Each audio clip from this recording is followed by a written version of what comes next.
Bonjour et bienvenue dans le Rookscast épisode 16. Aujourd'hui, on va parler sommeil et on va en parler pendant 3 épisodes comme on l'a fait pour la nutrition parce qu'il y a beaucoup de choses à dire sur notre dodo. Alors avant de commencer, j'aimerais que vous preniez un instant pour réfléchir combien d'heures vous avez dormi la dernière nuit. Est-ce que vous vous souvenez de vos rêves? Est-ce que vous vous êtes réveillé en pleine forme ou avec cette sensation de ne pas vraiment avoir récupéré?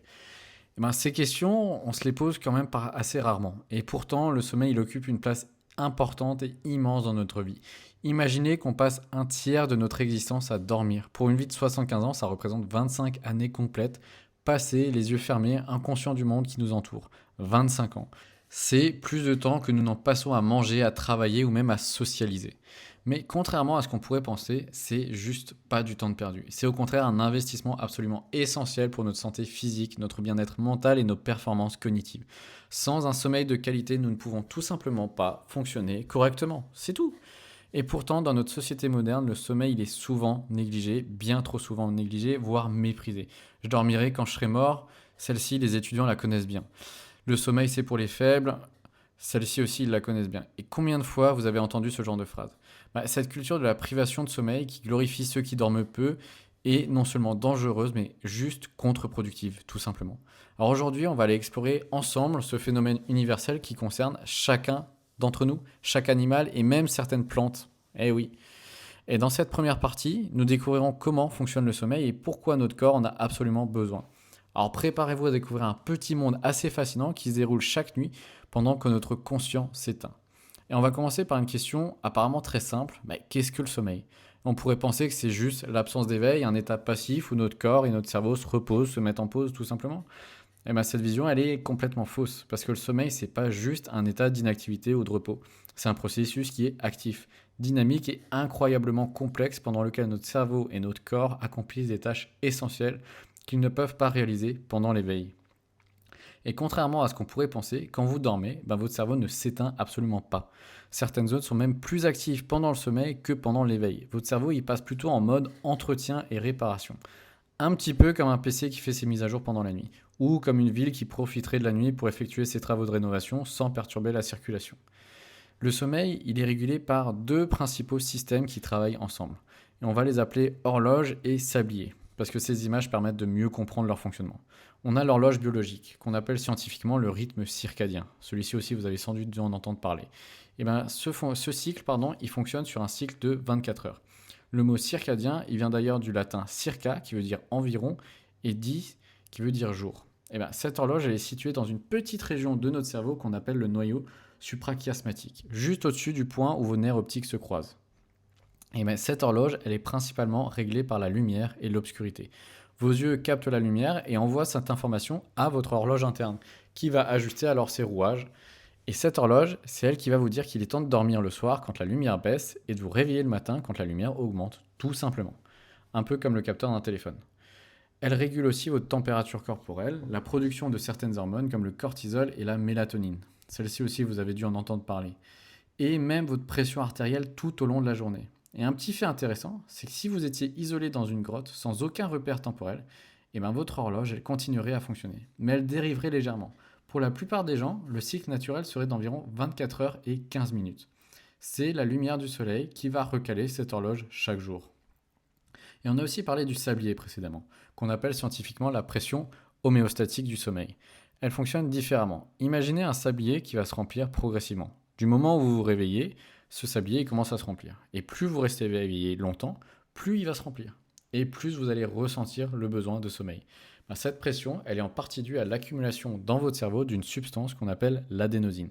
Plus vous restez éveillé, plus l'adénosine s'accumule et plus vous allez vous sentir fatigué.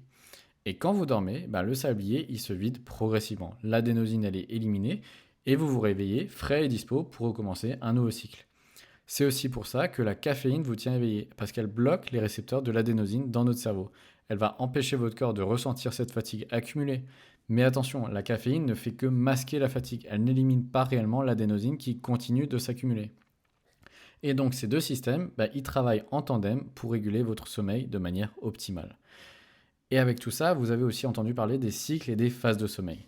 Donc maintenant qu'on comprend ce qui déclenche le sommeil, parlons de ce qui se passe réellement pendant la nuit.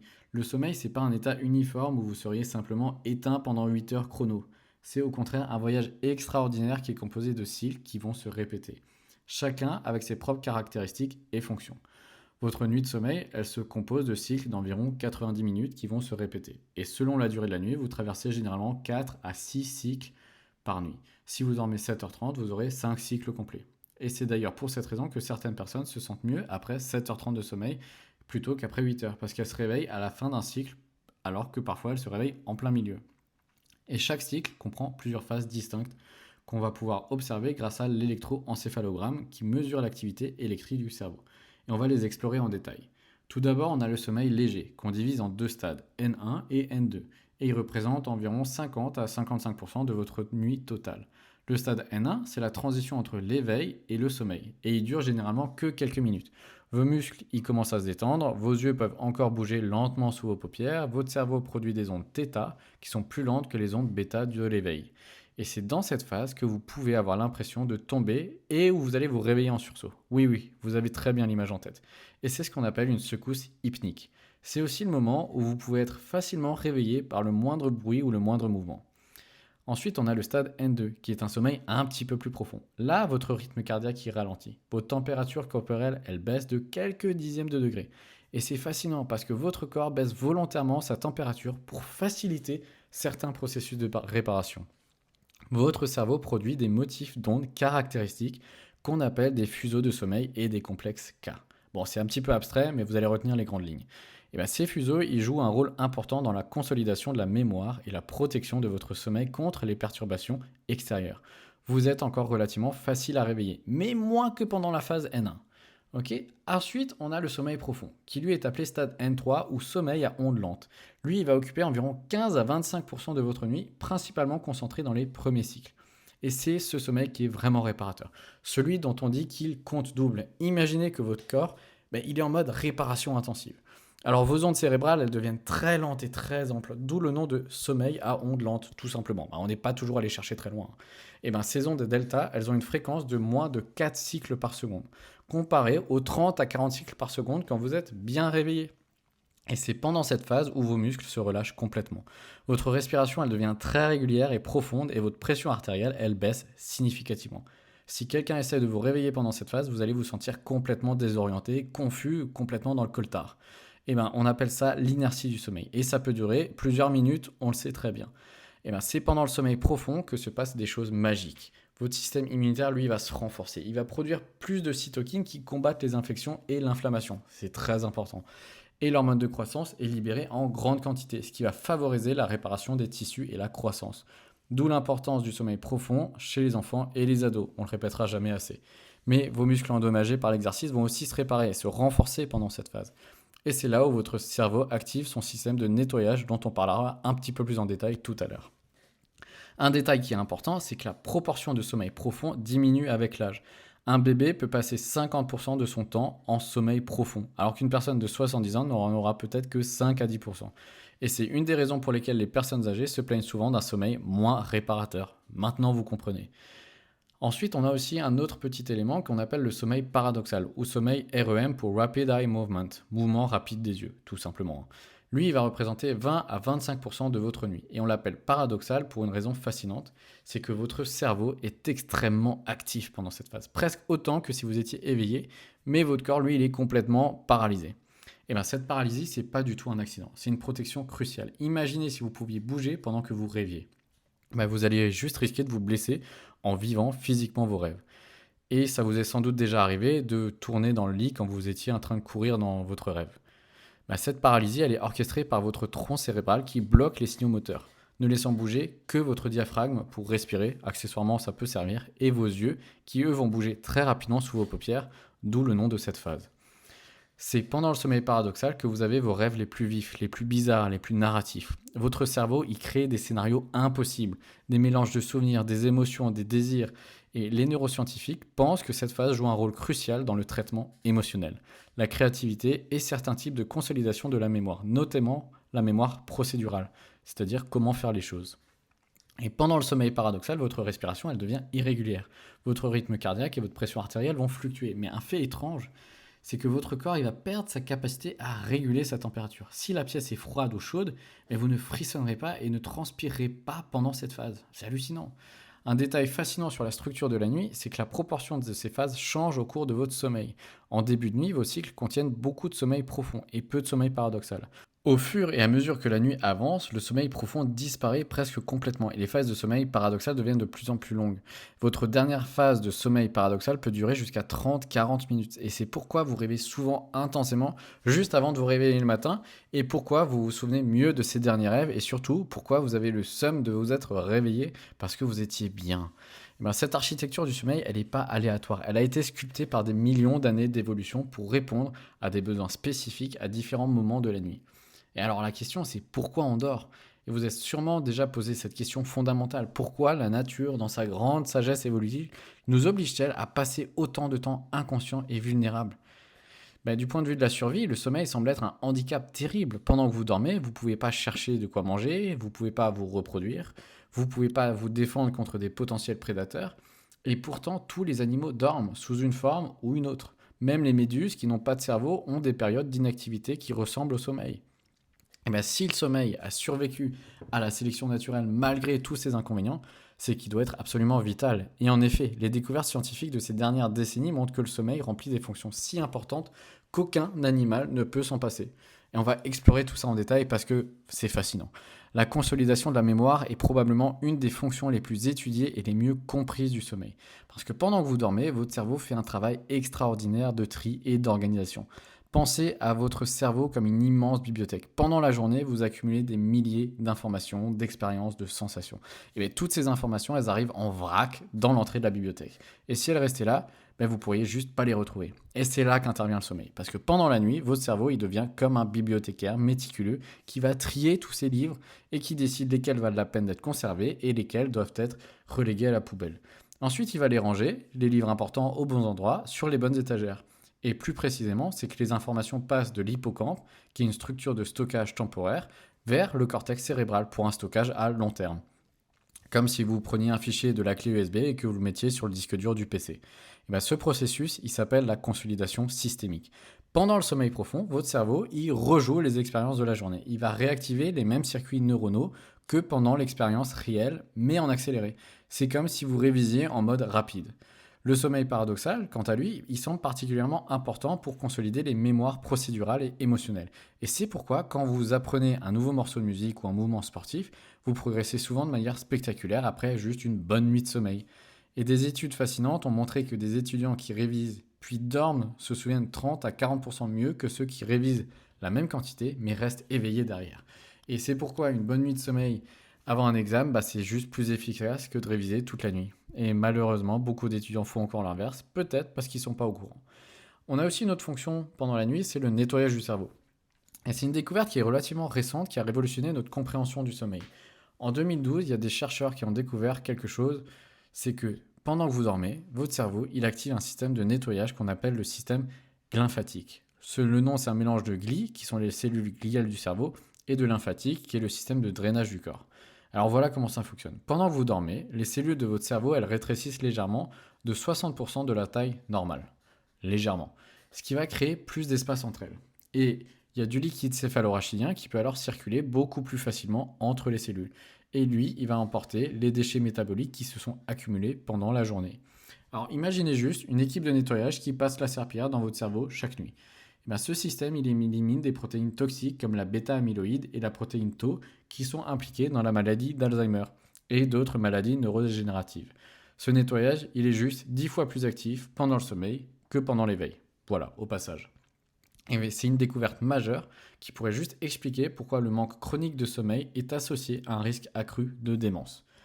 Si votre cerveau n'a pas le temps de se nettoyer correctement chaque nuit, ces protéines toxiques s'accumulent progressivement sur des années jusqu'à causer des dégâts irréversibles. En plus de ça, on a aussi une régulation émotionnelle. C'est une autre fonction cruciale que le sommeil paradoxal remplit particulièrement bien. Et vous avez sûrement remarqué que tout semble pire quand vous êtes fatigué, crevé, exténué. Un petit problème devient une catastrophe, alors que ce n'est rien. Une remarque anodine devient une insulte et vous fait sortir de vos gonds. Mais ce n'est pas juste une impression subjective, c'est juste un fait neurobiologique. Le sommeil, et particulièrement le sommeil paradoxal, va aider à traiter les émotions et à réguler l'humeur. Pendant que vous rêvez, votre cerveau rejoue les expériences émotionnelles de la journée, mais dans un contexte neurochimique particulier où les niveaux de noradrénaline, qui est l'hormone du stress, sont très bas. Et ça permet à votre cerveau de traiter les émotions sans qu'elles vous submergent. C'est comme si votre cerveau faisait une thérapie nocturne. Il va revisiter les moments stressants ou émotionnels dans un environnement qui est sûr pour les digérer et les intégrer, tout simplement. Et c'est d'ailleurs pour cela qu'on dit souvent qu'il faut dormir sur un problème. Une bonne nuit permet littéralement de prendre du recul sur les événements stressants de la veille. Des études montrent que le manque de sommeil augmente l'activité de l'amygdale. C'est la partie du cerveau qui traite les émotions négatives. Et ben, ça va augmenter l'activité de 60%. En même temps, la connexion entre l'amygdale et le cortex préfrontal, qui normalement régule et tempère ces émotions, s'affaiblit. Et le résultat, il est simple, c'est que vous devenez émotionnellement réactif et impulsif. En plus, on a aussi tout ce qui est réparation et croissance physique qui se produisent principalement pendant le sommeil profond. Pendant cette phase, votre corps il libère massivement l'hormone de croissance. Chez les enfants et les adolescents, cette hormone elle est essentielle pour grandir, d'où l'expression grandir en dormant qui est juste vraie littéralement. Chez les adultes, elle joue un rôle crucial dans la réparation et le renouvellement des tissus. Vos muscles endommagés par l'exercice ou le travail se réparent et se renforcent. C'est pourquoi les athlètes qui ne dorment pas assez progressent moins vite et se blessent plus souvent. Votre peau se régénère aussi, d'où l'expression sommeil de beauté, qui n'est pas qu'un mythe. Des études montrent que les personnes privées de sommeil sont jugées moins attractives et moins en bonne santé par des observateurs. Votre système immunitaire lui aussi n'échappe pas à la règle et il se renforce également pendant le sommeil. Des cellules immunitaires comme les lymphocytes T deviennent plus efficaces. Des substances chimiques du système immunitaire, comme les cytokines, sont produites. Et c'est pourquoi vous avez besoin de plus de sommeil quand vous êtes malade, parce que votre corps il va juste mobiliser toute son énergie pour combattre l'infection. Et une grande partie de ce combat se déroule pendant le dodo. On a autre chose qui est la régulation métabolique et hormonale. C'est une fonction du sommeil qu'on sous-estime souvent, mais qui est encore une fois absolument cruciale. Parce que le sommeil joue un rôle central dans la régulation de votre métabolisme et de nombreuses hormones. Il va influencer notamment deux hormones qui contrôlent la faim, à savoir la leptine, qui signale à votre cerveau que vous êtes rassasié, et la gréline, qui stimule, elle, l'appétit, forcément. Et bien, quand vous manquez de sommeil, votre corps produit moins de leptine et plus de gréline. Résultat simple, vous avez plus faim, particulièrement pour des aliments riches en calories, en graisse et en sucre, forcément, sinon c'est pas drôle. Et c'est pas un manque de volonté, c'est votre biologie qui vous pousse à chercher de l'énergie rapide pour compenser la fatigue. En plus de ça, le manque de sommeil va affecter la façon dont vos cellules répondent à l'insuline. Après une seule semaine de sommeil insuffisant, donc soit de moins de 5 heures par nuit, vos cellules peuvent devenir jusqu'à 30% moins sensibles à l'insuline, qui est un état comparable au prédiabète. Et oui. Heureusement, cet effet il est réversible si vous retrouvez un sommeil normal. Et le sommeil régule aussi la production de cortisol, qui est l'hormone du stress. Elle est assez connue. Normalement, le cortisol est bas la nuit et augmente le matin pour vous aider à vous réveiller. Le manque de sommeil va juste perturber le rythme et peut maintenir le cortisol élevé même la nuit, ce qui va créer un état de stress chronique, encore une fois. Mais les besoins en sommeil varient selon l'âge. Et une question que tout le monde se pose, c'est combien d'heures je dois dormir? La réponse, elle n'est pas simple parce qu'elle va juste varier en fonction de l'âge, mais aussi en fonction des individus. Alors voici quelques recommandations générales pour vous donner des fourchettes. Pour les nouveau-nés, eux, c'est des marmottes, ils vivent pratiquement dans le sommeil. 14 à 17 heures par jour, qui sont réparties en multiples siestes. Leur cerveau, en pleine croissance, a énormément besoin de dodo pour se développer. Et ils passent environ 50% de leur temps de sommeil en sommeil paradoxal, alors qu'on est à peu près sur 20% chez l'adulte. Les enfants d'âge scolaire, donc entre 6 et 13 ans, ils ont besoin de 9 à 11 heures. Et malheureusement, avec les devoirs, les activités extrascolaires et les écrans qui sont un enfer, beaucoup n'atteignent pas ce quota. Et on observe une véritable épidémie de manque de sommeil chez les enfants, avec des conséquences sur leur apprentissage, leur comportement et même leur croissance. Les adolescents, eux, c'est aussi des marmottes, mais un chouille moins. Ils ont besoin de 8 à 10 heures. Et un fait important, c'est qu'à la puberté, leur horloge biologique, elle se décale naturellement. Ils ont du mal à dormir avant 23 heures et ils ont besoin de dormir plus tard le matin. Et pourtant, on leur demande de se lever tôt pour aller à l'école. Oui, forcément, parce que les adultes ne se souviennent plus de cette époque. Et bien, ce décalage entre leur biologie et les horaires sociaux crée ce qu'on appelle un jet lag social. Et ça va encore une fois contribuer au manque de sommeil chronique de nombreux adolescents. Et avec ça, on a les adultes qui ont besoin de 7 à 9 heures. Certaines personnes, environ 1 à 3% de la population, ont une variante génétique rare qui leur permet de bien fonctionner avec seulement 6 heures. Mais attention, la plupart des gens qui pensent faire partie de cette catégorie se trompent tout simplement. Ils se sont juste habitués à une fatigue chronique et ce n'est pas une réponse adéquate. Les personnes âgées dorment généralement 7 à 8 heures, mais leur sommeil est souvent plus fragmenté. Ils se réveillent plus souvent la nuit et ils ont moins de sommeil profond. Et c'est pas qu'ils ont besoin de moins de sommeil, c'est que leur capacité à générer du sommeil profond diminue petit à petit avec l'âge. Encore une fois, ces chiffres, ce sont des moyennes. L'important, c'est d'identifier votre propre besoin. Et un bon indicateur, c'est si vous vous réveillez sans réveil le week-end après environ 7-9 heures et que vous vous sentez reposé toute la journée, ben c'est probablement votre besoin réel. Ok, voilà pour la première partie. On a vu que le sommeil, c'est loin d'être du temps perdu, encore une fois, et c'est pas un luxe qu'on peut se permettre de négliger. C'est un processus qui est actif, complexe et absolument essentiel à notre survie, à notre bien-être, tout simplement. Notre cerveau et notre corps accomplissent pendant le sommeil des tâches vitales qui ne peuvent tout simplement pas réaliser pendant l'éveil, à savoir la consolidation des souvenirs, le nettoyage du cerveau, la régulation émotionnelle, la réparation physique, le renforcement du système immunitaire et l'équilibre hormonal. Et comprendre les mécanismes du sommeil, ces cycles et ces phases, nous aident juste à réaliser à quel point il est sophistiqué et surtout à quel point il est indispensable. C'est la première étape pour le respecter et le prioriser dans nos vies. Ok.